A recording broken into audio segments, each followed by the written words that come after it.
बिस्मिल्लाहिर्रहमानिर्रहीम। अस्सलाम वालेकुम। वेलकम टू अलाराम व्लॉग। व्यूअर्स, अक्सर हम बालों की वजह से परेशान रहते हैं।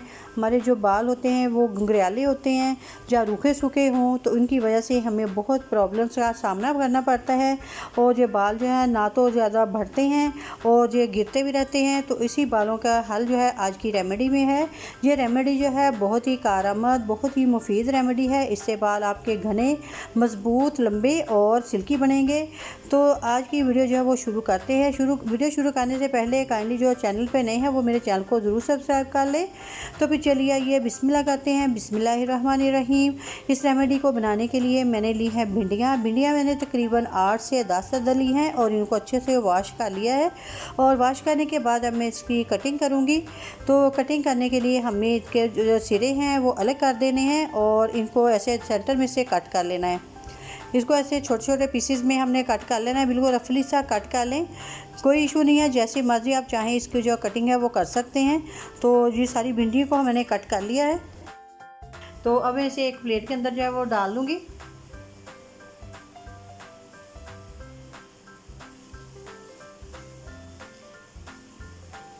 अब मैं इसे बॉईल करूँगी। बॉईल करने के लिए मैंने कढ़ाई को रखा है चूल्हे के ऊपर और इसमें मैंने 1 गिलास जो पानी का है वो ऐड कर दिया है।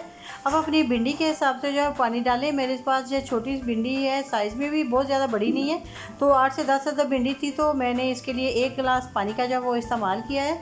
अगर कम होगा तो हम बाद में भी इस्तेमाल कर सकते हैं। तो अब इसे हमने ऐसे ही मिक्स कर देना है पानी के अंदर डाल के। भिंडी को मिक्स करने के बाद अब मैं इसे कवर करके तो रख दूँगी। भिंडी को कवर करके रखे हुए तकरीबन 5 मिनट हो चुके हैं। तो अभी हम चेक करते हैं कि हमारी भिंडी जो है वो गल चुकी है कि नहीं। भिंडी को हमने बिल्कुल लो फ्लेम के ऊपर जो है पकाना है।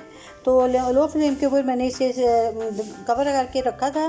तो अभी भिंडी जो है वो सही तरह से नहीं गली, तो हमने इसको बिल्कुल अच्छे तरीके से गला लेना है कि हम हल्का सा भी इसको टच करें तो ये बिल्कुल अच्छे से मसल जाए। तो ये माशाल्लाह जी, अब मैंने इसको तक मज़ीद 4 मिनट और रखा। तो आप देख सकते हैं कि भिंडी जो है बहुत ही अच्छे से गल चुकी है। मैं हल्का सा दबा रही हूँ तो जो भिंडी हमारी वो बहुत ही अच्छे से टूट रही है। तो आप देख सकते हैं कि जो इसकी लेस वगैरह है वो पानी के अंदर भी काफ़ी ट्रांसफ़र हो चुकी है। तो अभी पानी इसके अंदर काफ़ी है। मैंने इसको बिल्कुल लो फ्लेम के ऊपर जो है वो स्टीम करके रखा था। तो भिंडी हमारी जो है बहुत ही अच्छे से परफेक्ट सी जो है वो गल चुकी है। अब हम इसे हल्का हल्का से ऐसे मसल लेंगे स्पैचुला की मदद से।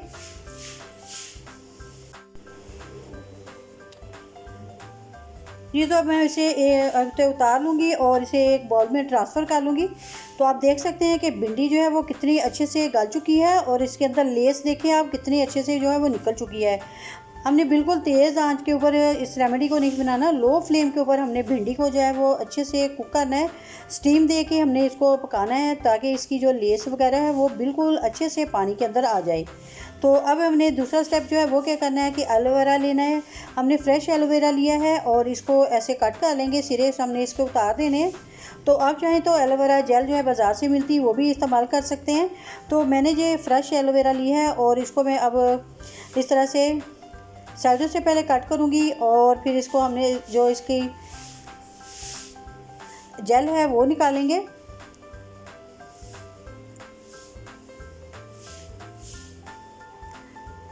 साइडें दोनों उतारने के बाद हम ऐसे ऊपर से छिलका उतारेंगे। तो इस तरह से जो एलोवेरा जेल है वो बहुत ही आसानी से निकल आएगी। हमने जो जेल है वो सारी अच्छे से जो है वो उतार लेनी है। अब हमने क्या करना है, एक चम्मच लेना है और उसकी मदद से हम जो जेल है वो निकालेंगे। तो वो जेल जो है एलोवेरा का बहुत ही आसानी से जो है वो निकल आएगा। माशाल्लाह देखें कितना अच्छा सा जेल जो है वो निकल रहा है। तो हमने ऐसे सारी जो एलोवेरा है 2 पीस हमने लिए हैं इस रेमेडी के लिए। तो अब ऐसे सारी एलोवेरा को ऐसे ही निकाल लूँगी, इसका जेल जो है वो।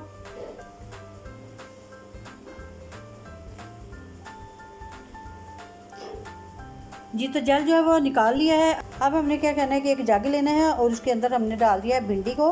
भिंडी को हमने जिस पानी में बॉयल किया था उसको पानी को फेंकना नहीं, उसी के साथ ही जो है जग के अंदर डाल दिया है। और अब मैं इसके अंदर ऐड करूँगी एलोवेरा जेल। एलोवेरा जेल को भी इसके अंदर डाल दिया है। अब मैं इसके अंदर जो मेन इसकी चीज़ है वो ऐड करूँगी, वो है कोकोनट ऑयल। तो हम इसी हिसाब से जो कोकोनट ऑयल है वो डालेंगे। 1 टेबलस्पून मैं इसके अंदर जो कोकोनट ऑयल डाल रही हूँ। आप अपनी जो मकदार है भिंडी की उस हिसाब से डाल सकते हैं। तो आप 2 चम्मच जो है वो कोकोनट ऑयल के भी डाल सकते हैं। तो अब मैंने इसको अच्छे से ग्राइंड कर लेना है। अगर ग्राइंड करने में दिक्कत हो तो थोड़ा सा पानी आप और डाल सकते हैं, लेकिन मेरे लिए जो काफ़ी है, मेरे पास पानी था तो मैंने अभी इसके अंदर पानी नहीं ऐड किया, तो इसी से ये अच्छे से ब्लेंड हो चुकी है। तो हमने थोड़ा सा जो आप देख सकते हैं कि किस तरह का जो रेमेडी है, जो पेस्ट है, हमने रेडी करना है।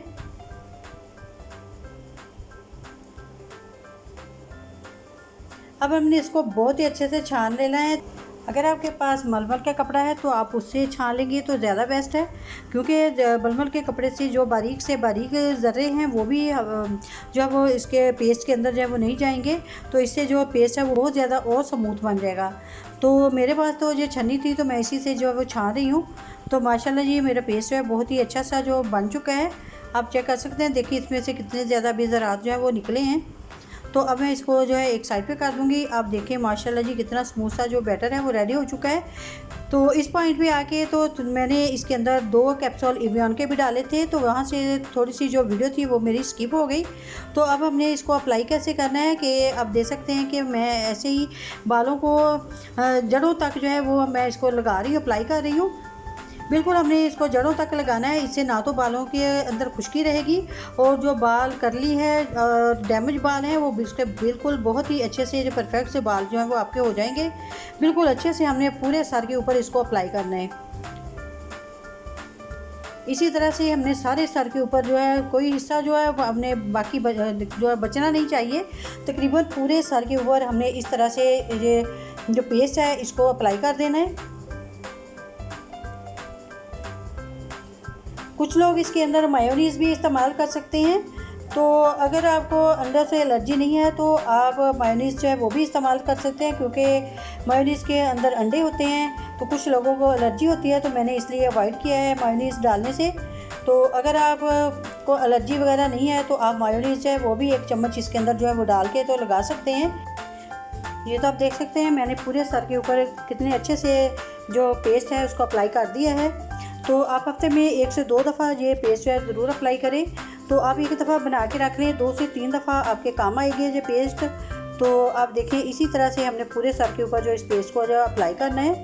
तो अप्लाई करने के बाद इसको हमने तकरीबन 2 घंटे के बाद वॉश कर लेना है। वॉश करने के बाद आप देख सकते हैं रिज़ल्ट बालों का। माशाल्लाह ये देखें बाल कितने खूबसूरत से हो चुके हैं। अगर आप इसे मुसलसल इस्तेमाल करेंगे तो आपके बाल बहुत हेल्दी, लंबे और बहुत ही सिल्की से हो जाएंगे।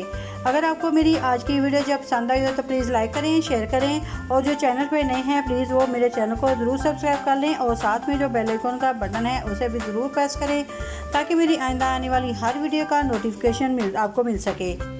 और इसके साथ ही मुझे दीजिएगा इजाज़त, अपनी दुआ में याद रखिएगा। अल्लाह हाफिज़।